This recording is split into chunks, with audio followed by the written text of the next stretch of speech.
I'm Howard Phillips Lovecraft, and today's question comes to us from Daniel, who wants to know my thoughts on Harlan Ellison's short story, I Have No Mouth and I Must Scream. If you're unfamiliar, this is a seminal work from the 1960s, which manages to capture so many of the anxieties of that era while still being depressingly relevant today. It captures the angst over the mounting Cold War, as well as the rise of technology and just how humans will interact in the most severe of environmental circumstances.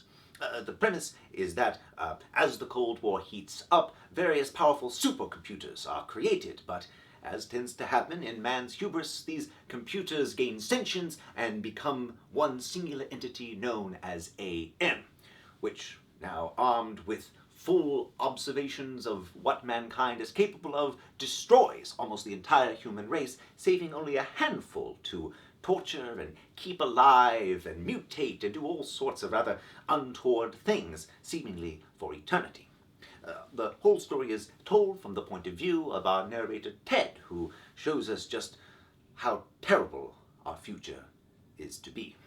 Now, Daniel's follow-up question is whether or not I consider this story to be a work of cosmic horror, and bluntly, no. If we are to base everything on the perspective of our narrator Ted, and obviously narrators can be unreliable, especially in this case when they have to insist that they are sane and rational and have not had their mind altered. That's always a red flag, whether you're in a post-apocalyptic techno-nightmare or in traffic court. Still, if we take Ted's observations at their face value, no, this doesn't quite fit the mold of cosmic horror. The horror of cosmic horror is in how distant and cold and uncaring the cosmos is for our various human interactions, whereas this malign entity, AM, A is created by humans, and B is very much invested in punishing humans. Indeed, he almost acts as a sort of medieval deity, coming up with all sorts of Dante-esque punishments. But that's not really at the heart of cosmic horror. It's far too emotional, and ultimately, the story is something of a morality tale. It warns us about where our obsession over our ideologies and our technologies might lead us if we're not careful.